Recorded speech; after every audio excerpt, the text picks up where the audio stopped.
કેમ છો બાળકો? આની પહેલાંના વિડીયોમાં આપણે 20 MCQ સોલ્વ કર્યા હતા, 50 MCQ સુધી આપણે પહોંચ્યા હતા. રેડી? તો આજે આપણે આગળ ત્યાંથી કરીએ છીએ, ફરીવાર પાછા નવા MCQ સોલ્વ કરીએ છીએ. નીચે આપેલ પૈકી કોના દ્વારા વાતાવરણનો નાઇટ્રોજન જમા થાય છે? નીચે આપેલ પૈકી કોના દ્વારા વાતાવરણના નાઇટ્રોજનનું જમા થાય છે અથવા તો સ્થાપન થાય છે? તમે યાદ કરો કે આપણે જ્યારે સાયનોબેક્ટેરિયા વિશે ભણ્યા હતા, આદિકોષ કેન્દ્રીય સજીવોમાં સાયનોબેક્ટેરિયા વિશે જ્યારે આપણે વાત કરી હતી, ત્યારે બીજા ચેપ્ટરમાં આપણે એમ કીધું હતું કે સાયનોબેક્ટેરિયાની અંદર ખાસ કોષો આવેલા હોય છે જેને હેટ્રોસિસ્ટ કહેવાય છે. અને આ હેટ્રોસિસ્ટની અંદર નાઇટ્રોજિનેઝ નામનો ઉત્સેચક હોય છે જે નાઇટ્રોજન સ્થાપનમાં મદદ કરે છે. બરાબર? તો આ ABCD 4 ઓપ્શન છે, એમાં આલ્બ્યુગો, સિસ્ટોપસ, એપ્રોલેગ્નિયા અને એનાબીના. એમાં એનાબીના છે એ સાયનોબેક્ટેરિયા છે. તો સાયનોબેક્ટેરિયાની અંદર ખાસ પ્રકારના કોષો આવેલા હોય જેને હેટ્રોસિસ્ટ કહેવાય છે. અને હેટ્રોસિસ્ટની અંદર નાઇટ્રોજિનેઝ નામનો ઉત્સેચક આવેલો હોય છે જે નાઇટ્રોજન સ્થાપનમાં મદદ કરે છે. ક્લિયર? તો એનાબીના એ નાઇટ્રોજન સ્થાપન કરતી નીલહરિત લીલ છે જે જેલી જેવા આધારકમાં ગોઠવાયેલા પીપ આકારના કોષો ધરાવે છે. તે વાતાવરણમાં નાઇટ્રોજનનું સ્થાપન કરે છે. બીજા ચેપ્ટરની સાથે સંકળાયેલો છે અને 12મા ચેપ્ટરની સાથે સંકળાયેલો છે. 11માનું 12મું ચેપ્ટર છે ને, એમાં નાઇટ્રોજન સ્થાપનમાં જૈવિક નાઇટ્રોજન સ્થાપન તમે યાદ કરો. જૈવિક નાઇટ્રોજન સ્થાપનમાં આપણે શું કીધું હતું કે કેટલાક આદિકોષ કેન્દ્રીય સજીવોની અંદર ખાસ પ્રકારના નાઇટ્રોજન સ્થાપક કોષો આવેલા હોય, એની અંદર નાઇટ્રોજિનેઝ ઉત્સેચક હોય જે નાઇટ્રોજન સ્થાપનમાં મદદ કરતો હોય. રેડી? Next question. વનસ્પતિ માટે નીચેના પૈકી કયું એક લઘુ પોષક તત્વ છે? તો calcium, magnesium, nitrogen, phosphorus, potassium. બરાબર? આ બધા છે એ ગુરુ પોષક તત્વો છે. તમે યાદ કરો, સલ્ફર, આ બધા ગુરુ પોષક તત્વો છે. બરાબર? લઘુ પોષક તત્વો ક્યાં છે? Manganese, molybdenum, iron, zinc, sodium, cobalt, nickel, બરાબર, ક્લોરાઇડ. આ બધા લઘુ પોષક તત્વો છે. તમે ગુરુ પોષક તત્વો અને લઘુ પોષક તત્વોનું લિસ્ટ જુઓ અને બેની વ્યાખ્યા ભણી લો. બરાબર છે? બેની વ્યાખ્યા આપેલી છે. ગુરુ પોષક તત્વો કોને કહેવાય, લઘુ પોષક તત્વો કોને કહેવાય. આ MCQ કરતાં અરે એ કરી લેવું જોઈએ. લઘુ પોષક તત્વોની વ્યાખ્યા જોઈ લેવાની, ગુરુ પોષક તત્વોની વ્યાખ્યા જોઈ લેવાની, લઘુ પોષક તત્વોના એક્ઝામ્પલ, ગુરુ પોષક તત્વોના એક્ઝામ્પલ વાંચી લ્યો. પછી બધા પોષક તત્વો વિશે વાંચી લ્યો. બરાબર? કે એના શું કાર્યો છે. આ MCQ હું એક સોલ્વ કરાવતો હારે બધું તમારે વાંચી લેવાનું હોય. બરાબર? તો લઘુ પોષક તત્વ કયું છે? આપેલામાંથી મેંગેનીઝ. બરાબર? જે પોષક તત્વો વનસ્પતિની ક્રિયાશીલતા માટે મોટા પ્રમાણમાં જરૂરી હોય તેને ગુરુ પોષક તત્વો કહેવાય છે. દાખલા તરીકે calcium, magnesium, nitrogen, potassium, phosphorus, sulphur વગેરે. બરાબર? અને અલ્પ પ્રમાણમાં જરૂરી તત્વોને લઘુ પોષક તત્વો કહે છે. દાખલા તરીકે મેંગેનીઝ. બરાબર? અને મેંગેનીઝ શેના માટે જરૂરી છે? મેંગેનીઝ હરિત દ્રવ્યના સંશ્લેષણ માટે જરૂરી છે, તે શ્વસન ઉત્સેચકોની ક્રિયાશીલતા માટે જરૂરી છે અને નાઇટ્રોજન ચયાપચય માટે પણ જરૂરી છે. અહીંયા મેંગેનીઝ વિશે વાત કરેલી છે. અને મેંગેનીઝ તમને ખ્યાલ હોય તો એ પાણીના પ્રકાશ વિભાજનમાં પણ મહત્વનો ભાગ ભજવે છે. ક્લિયર? એટલે અત્યારે આ MCQ કરતાં તમારે શું કરવાનું? લઘુ પોષક તત્વો, ગુરુ પોષક તત્વોની વ્યાખ્યા જોઈ લો, બેના એક્ઝામ્પલ જોઈ લો અને બધા પોષક તત્વો વિશે વાંચી લેવાનું. ચાલો નેક્સ્ટ. વનસ્પતિ માટે નીચેના પૈકી કયું એક તત્વ આવશ્યક ખનિજ તત્વ નથી? બરાબર?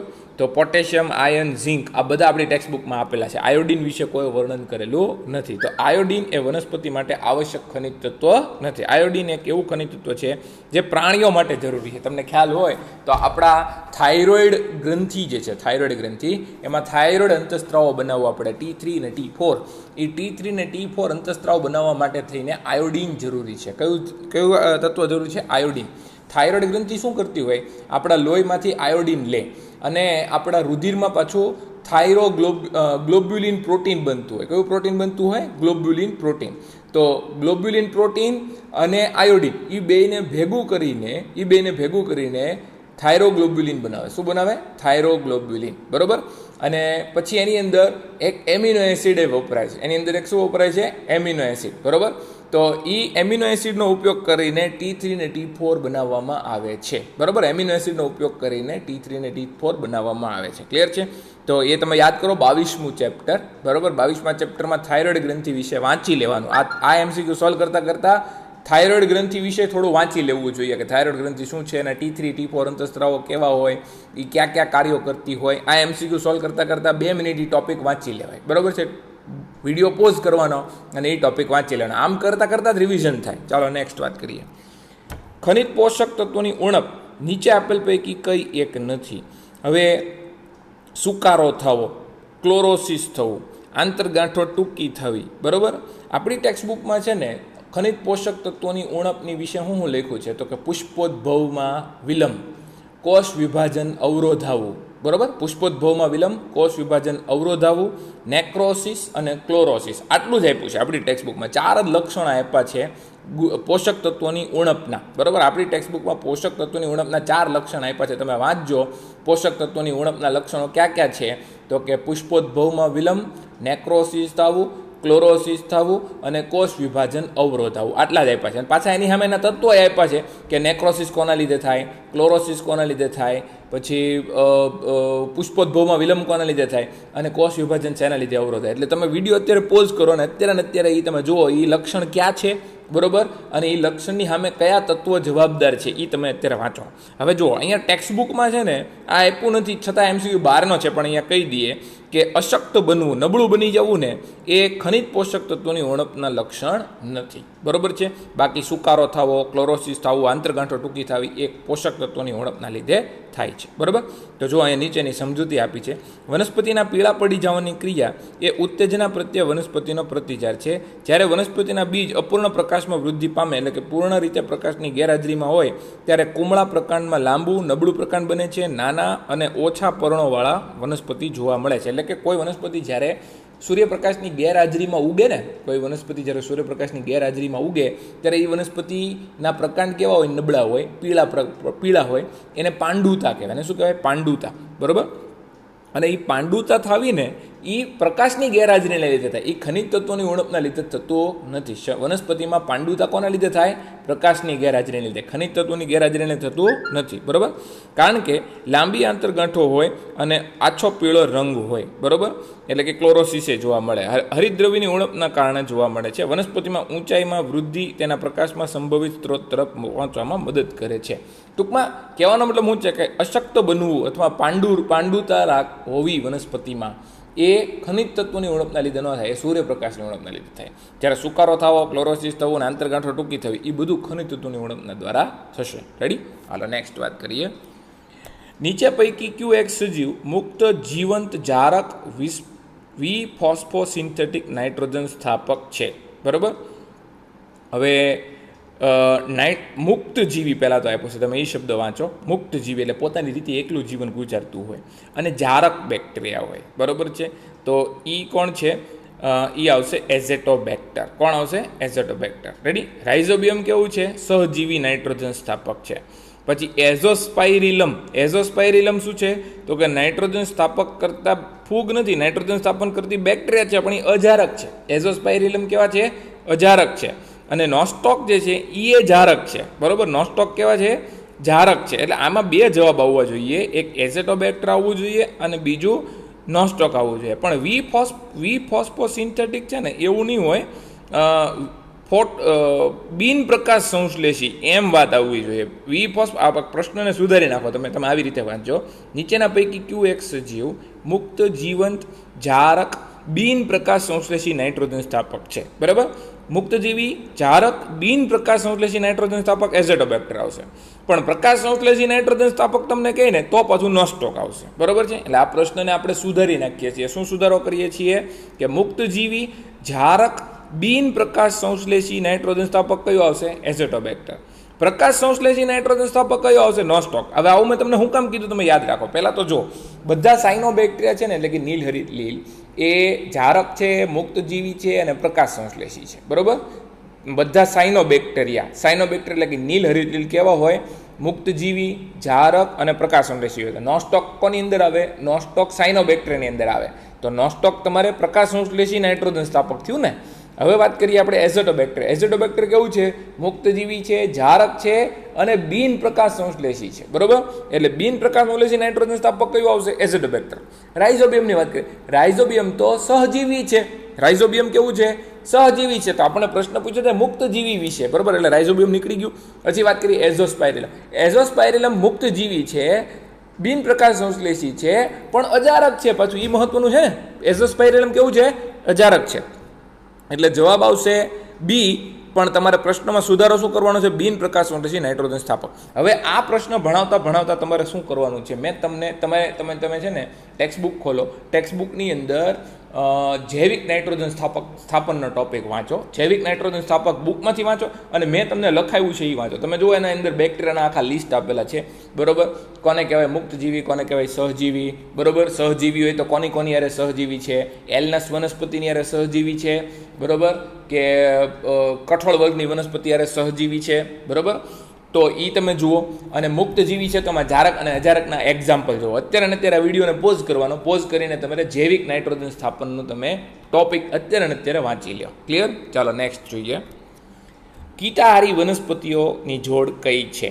તો આ 5મા ચેપ્ટરનો MCQ છે, બરોબર. 5મા ચેપ્ટરના MCQની અંદર તમે પર્ણના રૂપાંતરણનો ટોપિક ખોલો. અત્યારે તે ટેક્સ્ટબુકની અંદર પર્ણના રૂપાંતરણનો ટોપિક ખોલીને વાંચો તમે કે કીટાહારી વનસ્પતિ કઈ છે. 2 છે. એક છે કળશપર્ણ, એને ગુજરાતી એને ઇંગ્લિશમાં કહેવાય બ્લેડરવર્ટ, બરોબર. કળશપર્ણને ઇંગ્લિશમાં શું કહેવાય? બ્લેડરવર્ટ.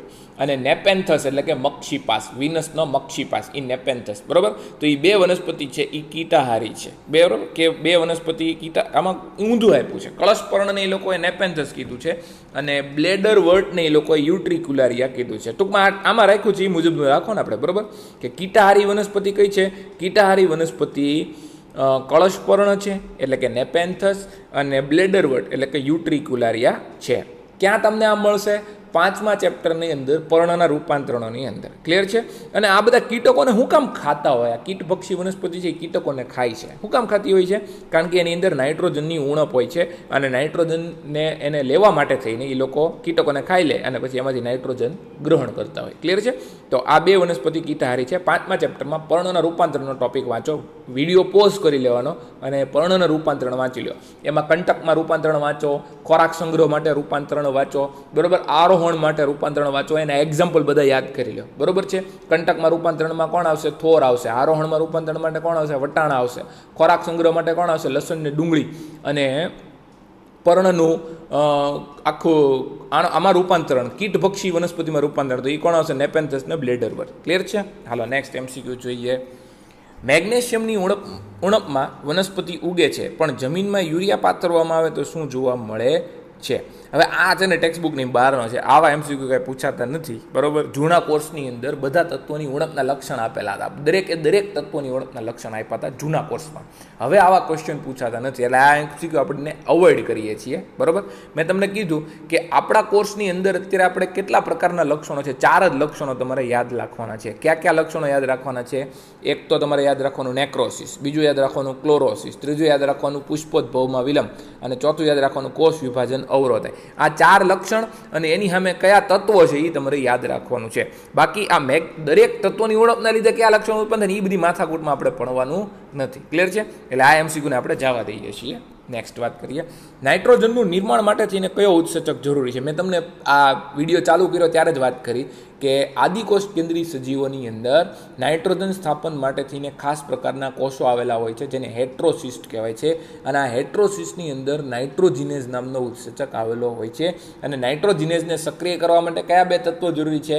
આયર્ન ને મોલિબ્ડેનમ જરૂરી છે, બરાબર. અને નાઇટ્રોજિનેઝ વિશે વાત કરું ને કે નાઇટ્રોજિનેઝ છે ને પોતે ઓક્સિજનની ગેરહાજરીમાં જ કાર્ય કરી શકે. નાઇટ્રોજિનેઝ ઉત્સેચક ક્યારે કાર્ય કરી શકે? ઓક્સિજનની ગેરહાજરીમાં જ તે, બરાબર. ઓક્સિજન હોય તો નાઇટ્રોજિનેઝ કામ કરી શકતો નથી. તો નાઇટ્રોજિનેઝથી ઓક્સિજનને દૂર રાખવો પડે. નાઇટ્રોજિનેઝથી ઓક્સિજનને શું રાખવો પડે?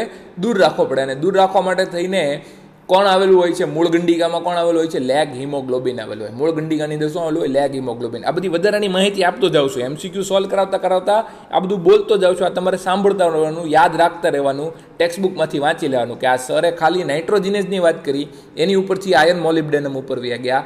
આયર્ન મોલિબ્ડેનમમાંથી પછી હું ક્યાં ગયો?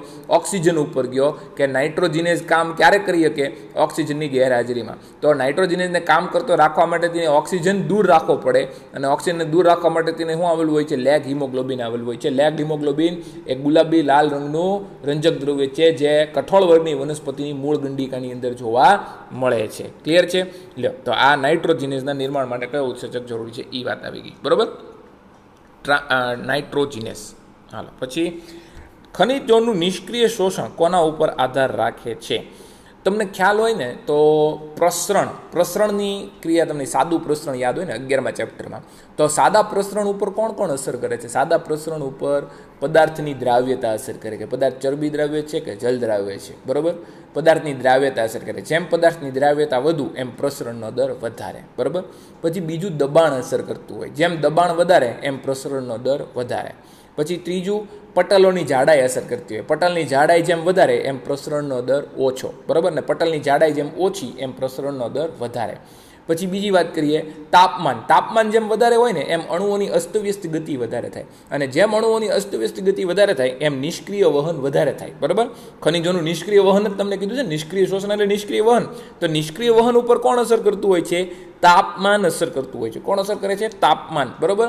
અને આ હું તમને કોના ઉપરથી કહું છું? 11મા ચેપ્ટરમાં સાદું પ્રસરણ છે, સાદા પ્રસરણની ઉપર અસર કરવાવાળા પરિબળો તમે વાંચો, બરાબર? ટેક્સ્ટબુકમાં આપેલા છે, અને મેં તમને જે ચાર્ટ દોરાવેલો હતો મેં તમને લખાવેલું છે એની અંદર લખ્યું છે કે સાદા પ્રસરણના દર ઉપર કોણ કોણ અસર કરે છે? સાદા પ્રસરણના દર ઉપર પદાર્થોની દ્રાવ્યતા અસર કરે છે, પટલોની જાડાઈ અસર કરે છે, પછી દબાણ અસર કરે છે અને તાપમાન અસર કરે છે. ક્લિયર? તો તાપમાન જેમ વધુ એમ અણુઓની અસ્તવ્યસ્ત ગતિ વધારે, અને જેમ અણુઓની અસ્તવ્યસ્ત ગતિ વધારે એમ ખનિજોનું નિષ્ક્રિય શોષણ વધારે પડતું થશે. ક્લિયર? એટલે એ જવાબ છે. ચાલો નેક્સ્ટ વાત કરીએ.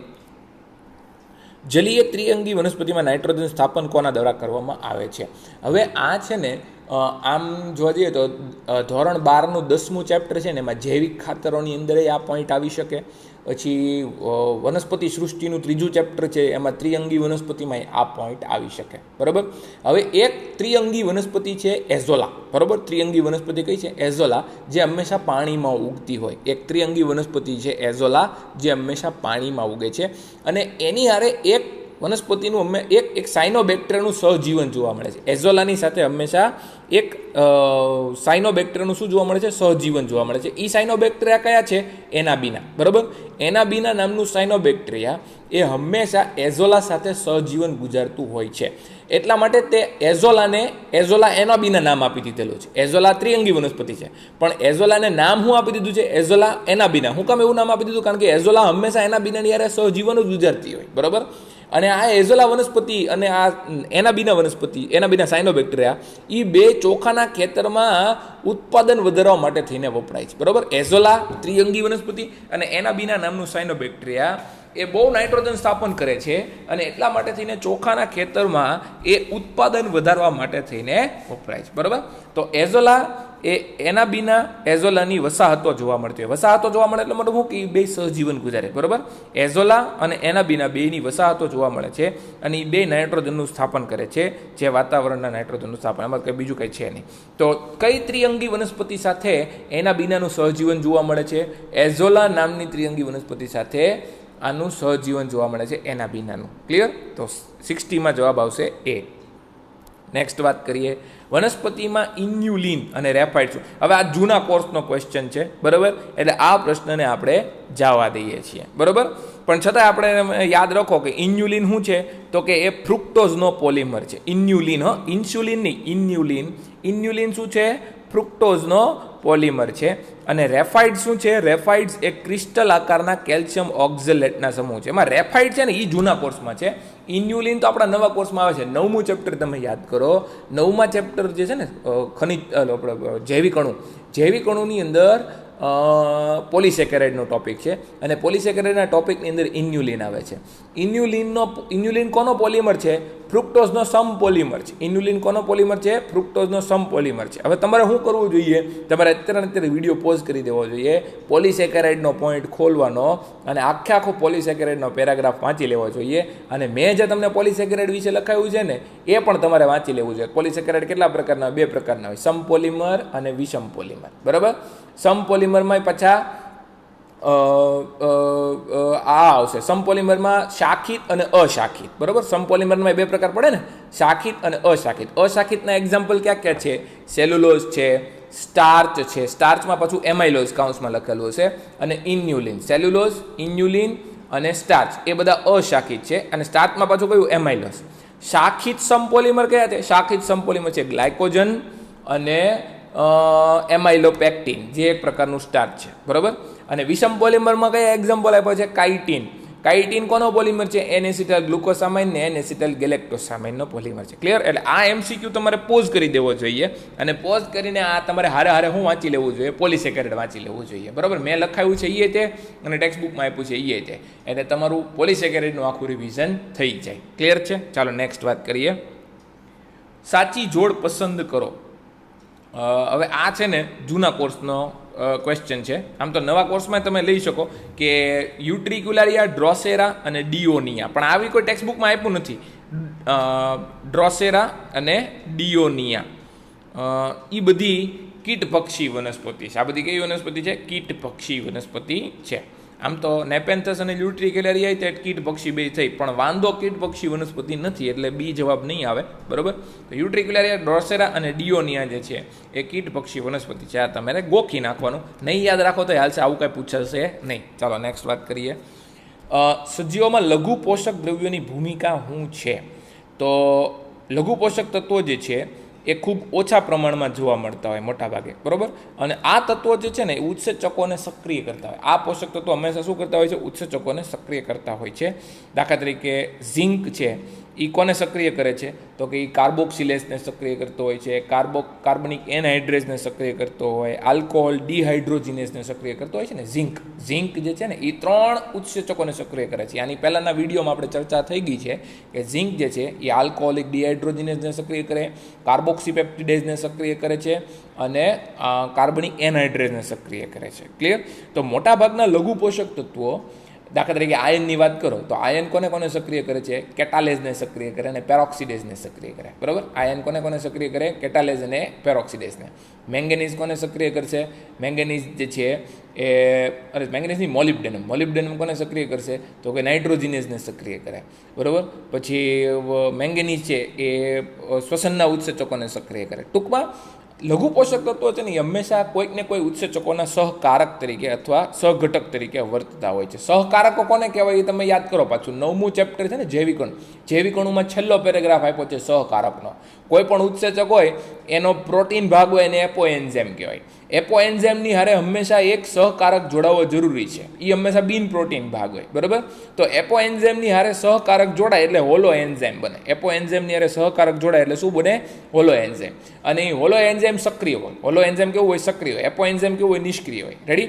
અને એ સહકારક પાછા 2 પ્રકારના હોઈ શકે, કાર્બનિક અને અકાર્બનિક. કાર્બનિકમાં પાછા 2 પ્રકાર હોય, પ્રબળ રીતે જોડાતા હોય અને નિર્બળ રીતે જોડાતા હોય. પ્રબળ રીતે જોડાતા હોય તેને પ્રોસ્થેટિક જૂથ કહેવાય, નિર્બળ રીતે જોડાતા હોય તેને સહઉત્સેચક કહેવાય. અને અકાર્બનિકની અંદર ઝિંકની એમાં વાત આપેલી છે. બરાબર? તમારે વિડીયો પોઝ કરવો જોઈએ અને વિડીયો પોઝ કરીને આખું સહકારક જે મેં તમને લખાવ્યું છે, મેં ચાર્ટ સ્વરૂપે લખાવ્યું છે અને ટેક્સ્ટ બુકની થિયરી અંદર આપેલી છે, એને હરખી રીતે વાંચી લેવું જોઈએ. બરાબર? ભલે હું અત્યારે તમને 10 MCQ સોલ્વ કરાવીશ ને, પણ 10 MCQ સોલ્વ કરાવતા એટલા બધા હું તમને પોઈન્ટની ચર્ચા કરીશ, એટલા બધા પેરેગ્રાફની ચર્ચા કરીશ જુદા જુદા ચેપ્ટરના. હું 5મા ચેપ્ટરની વાત કરું, 9મા ચેપ્ટરની વાત કરું, 22મા ચેપ્ટરની વાત કરું, 11માની વાત કરું, 12માની વાત કરું. એક આરે બધા ચેપ્ટરનું મિક્સ હાલતું હોય તમારે. બરાબર? એને જ નીટની તૈયારી કહેવાય સાચી, કે વિદ્યાર્થી એક આરે બધા ચેપ્ટરને યાદ રાખવા માટે સક્ષમ હોવો જોઈએ. તો તમારે વિડીયોને અત્યારે પોઝ કરવો જોઈએ, સહકારકો વિશે વાંચી લો. બરાબર? કોની વિશે વાંચી લો? સહકારકો વિશે. બરાબર છે? ચલો નેક્સ્ટ. જૈવિક નાઇટ્રોજન સ્થાપનમાં કયું ખનિજ તત્વ મહત્વની ભૂમિકા ભજવે છે? તમને ખ્યાલ હોય જૈવિક નાઇટ્રોજન સ્થાપન કરવા માટે કયો ઉત્સેચક જરૂરી છે? નાઇટ્રોજિનેસ. અને નાઇટ્રોજિનેસને કોણ સક્રિય કરે છે? મોલિબ્ડેનમ. બરાબર? નાઇટ્રોજિનેસ કોણ સક્રિય કરે છે? મોલિબ્ડેનમ. બરાબર? તો એમાં મોલિબ્ડેનમ આવશે, આયન આવશે એની અંદર. બરાબર? આયન ને મોલિબ્ડેનમ 2 તત્વો આવે. કોપર કોના માટે જરૂરી છે? કોપર વિશે લખ્યું છે. કોપર જે છે એ પ્રકાશ સંશ્લેષણ અને શ્વસન માટે આવશ્યક છે. હવે કોપરમાં પ્રકાશ સંશ્લેષણ શ્વસનનું ટેક્સ્ટ બુકમાં નથી આપ્યું. કોપર વિશે તો શું આપ્યું છે કે રેડોક્સ રિએક્શનમાં મહત્વનો ભાગ ભજવે છે. કોપર હંમેશા શું કરતો હોય? રેડોક્સ રિએક્શનની અંદર મહત્વનો ભાગ ભજવતો હોય છે. અને શ્વસનમાં સાઇટોક્રોમ તંત્ર હોય ને, સાઇટોક્રોમ તંત્રમાં મહત્વનો ભાગ ભજવે છે. એટલે પ્રકાશ સંશ્લેષણ અને શ્વસન એટલે આપ્યું છે. કોપરમાં હું કેમ પ્રકાશ સંશ્લેષણ અને શ્વસન આપ્યું? કારણ કે સાઇટોક્રોમની અંદર હોય ને, તમે યાદ કરો કે શ્વસનના કણાભસૂત્રનું અંતપટલ હોય, અંતપટલ ઉપર 5 સંકુલ આવેલા છે. એ 5 સંકુલને આપણે શું કહેવાય છે? સાઇટોક્રોમ તંત્ર કહેવાય છે. એવી જ રીતે પ્રકાશ સંશ્લેષણના ચેપ્ટરમાં થાઇલેકોઇડની ઉપર સાઇટોક્રોમ B6F આવેલો હોય છે, એની અંદર એક કોપર હોય. તો કોપર ટૂંકમાં પ્રકાશ સંશ્લેષણ અને શ્વસન માટે આવશ્યક છે. કોના આધારે આવશ્યક છે? કારણ કે એ સાઇટોક્રોમ તંત્રનો ભાગ છે એટલા માટે. ઝિંક જે છે એ ઓક્સિજનના સંશ્લેષણમાં ભાગ ભજવે છે અને મેંગેનીઝ જે છે એ નાઇટ્રોજન ચયાપચય સાથે સંકળાયેલો છે. પણ નાઇટ્રોજિનેઝને કોણ સક્રિય કરતો હોય છે? મોલિબ્ડેનમ. નાઇટ્રોજિનેઝને કોણ સક્રિય કરે? મોલિબ્ડેનમ સક્રિય કરતો હોય છે. ચાલો નેક્સ્ટ. વનસ્પતિના શુષ્ક દળમાં મેઇનલી શું રહેલું હોય? માનો કે કોઈ વનસ્પતિ છે, એનું મોટા ભાગનું જે ડ્રાય વેટ હોય ને, મોટા ભાગનું જે શુષ્ક દળ છે, એમાં કાર્બન, હાઇડ્રોજન ને ઓક્સિજન હોવાના. મેઇન 3 તત્વો ક્યાં છે? કાર્બન, હાઇડ્રોજન ને ઓક્સિજન. બરોબર. વનસ્પતિના શુષ્ક દળમાં મોટા માત્રામાં રહેલા પદાર્થો ક્યાં છે? કાર્બન, હાઇડ્રોજન અને ઓક્સિજન છે. ક્લિયર? લ્યો, આજે 25 મિનિટમાં હું ખાલી 15 MCQ મેં તમને સોલ્વ કરાયા છે. પણ તમે યાદ કરો, મેં કેટલા તમને સાથે સાથે રેફરન્સ આપ્યા છે. મેં તમને હું કામ આપ્યું છે એ તમે યાદ કરો. મેં તમને 5મા ચેપ્ટરમાં વનસ્પતિના પર્ણના રૂપાંતરણ વિશે વાત કરી છે. મેં તમને જૈવિક નાઇટ્રોજન સ્થાપન વાંચવાની વાત કરી છે. મેં તમને બધા લઘુ પોષક તત્વો, ગુરુ પોષક તત્વોની વ્યાખ્યા અને દરેક તત્વોને વાંચવા માટેની સલાહ આપી છે. મેં તમને વનસ્પતિમાં ખનિજ તત્વોની ઉણપના લક્ષણો ક્યાં છે, 4 લક્ષણો વિશે વાત કરી છે, એ તમને વાંચવાનું કીધું છે. મેં તમને 11મા ચેપ્ટરમાં સાદું પ્રસરણ અત્યારે મેં તમને વાંચવાનું કહું છું. સાદું પ્રસરણ તમે વાંચી લો. સાદું પ્રસરણમાં કયા કયા પરિબળો અસર કરે છે એની વિશે વાંચી લો. પછી 9મા ચેપ્ટરમાં પોલિસેકેરાઇડનો ટોપિક વાંચો. 9મા ચેપ્ટરમાં સહકારકનો ટોપિક વાંચો. અને 22મા ચેપ્ટરમાં થાઇરોઇડ ગ્રંથિ વિશે વાંચી લો. બરોબર છે. આ 15 MCQ સોલ્વ કરતાં આટલું તમે વાંચો તો બાયોલોજીમાં તમારે 2 કલાકનું મેં તમને કામ આપ્યું છે. 2 કલાકનું તમારે રીડિંગ થવું જોઈએ ઓછામાં ઓછું. આટલું કામ મેં તમને ઓલરેડી, ખાલી ભલે 15 MCQ થયા છે, પણ 2 કલાકનું સામે તમને કામ આપ્યું છે. ક્લિયર? તો એ બધું તમારે પૂરું કરવાનું છે. ઓકે, ચાલો નેક્સ્ટ વિડીયોમાં, કારણ કે આનાથી વિશેષ હું વિડીયો કરીશ તો તમારો સમય બહુ બરબાદ થશે. નેક્સ્ટ વિડીયોમાં મળીએ ત્યારે આગળ પાછા MCQ સોલ્વ કરશું. ઓકે, ચાલો બાય બાય.